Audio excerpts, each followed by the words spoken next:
మా ఛానల్కి స్వాగతం. చూస్తున్న వీక్షకులకు ప్రేక్షకులకు ప్రియ కాళభైరవ భగవద్బంధులకి స్వాగతం పలుకుతూ మమ్మల్ని ఎంతగానో ఆదరిస్తూ ఉండబడినటువంటి ప్రియ సోదరీమణులు అందరికీ కూడా మాఘమాస కృష్ణపక్ష ఆదివారం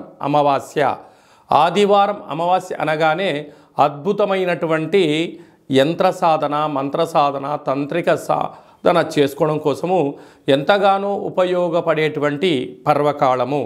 ఈ యొక్క తెలుగు సంవత్సరాదిలో చివరిగా వచ్చేటువంటి ఆదివారం అమావాస్య సందర్భంగా మనమందరము కూడా ఎలాంటి విధి విధానాలు పాటించడం వలన కాళభైరవుడి యొక్క శక్తి, కాళికామాత శక్తి మనము సంపాదించి ఒక బట్టి విక్రమార్కుడిలాగా, శివాజీ చక్రవర్తిలాగా, చాణక్య చంద్రగుప్తుడిలాగా అద్భుతమైన విజయం ఎలా సాధించాలో మనము ఈ వీడియోలో సవివరంగా సంపూర్ణంగా తెలుసుకుందాం.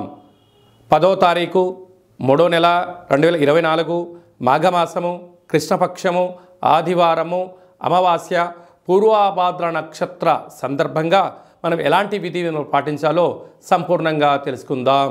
మిథున రాశి వారికి అర్ధాష్టమ కేతు సంచార స్థితి ఉండడం వలన ఈ ఆదివారం అమావాస్య రోజు నవధాన్యాలను అంటే చిత్రవర్ణం అన్ని రంగులు కలిగినటువంటి దాంట్లో నవధాన్యాలను ఏర్పాటు చేసుకొని మీ మనసులో ఏదైతే కోరిక ఉందో కోరుకొని సూర్య నమస్కారం చేసి శివాలయంలో బ్రాహ్మణుడికి దానం ఇవ్వడం కానీ, లేకపోతే వీటన్నిటి కలిపి గోమాతకు ఆహారం ఏర్పాటు చేయడం కానీ, ప్రవహించే నీటిలో వీటిని సమర్పించడం వలన అర్ధాష్టమ కేతుదోషము తొలగి బ్రహ్మజ్ఞానం కలిగి వృత్తులలో, ఉద్యోగాల్లో, వ్యాపారాల్లో, స్వయం వృత్తుల్లో మీకు సరిసాటి లేదు అని చెప్పి గమనించగలగాలి.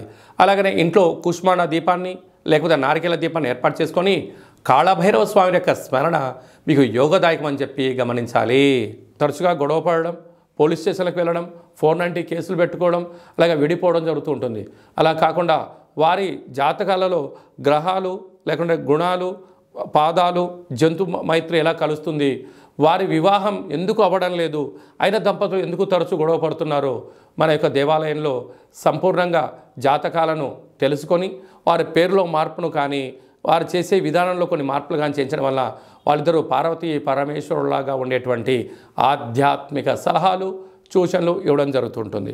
అలాగనే మీరు ఏదైనా ఒక వ్యాపారం ప్రారంభించాలనుకుంటున్నట్లయితే మీ యొక్క పేరును బట్టి, మీ రాశిని బట్టి, మీరు గ్రహస్థితులను బట్టి ఎలాంటి వ్యాపారాలు ప్రారంభిస్తే ఎలాంటి విజయాలు సాధిస్తారో మీరు తెలుసుకోవాలనుకుంటున్నట్లయితే ఈ కిందను సంప్రదించినట్లు మీకు సర్వము తెలియజేయడం జరుగుతుంది.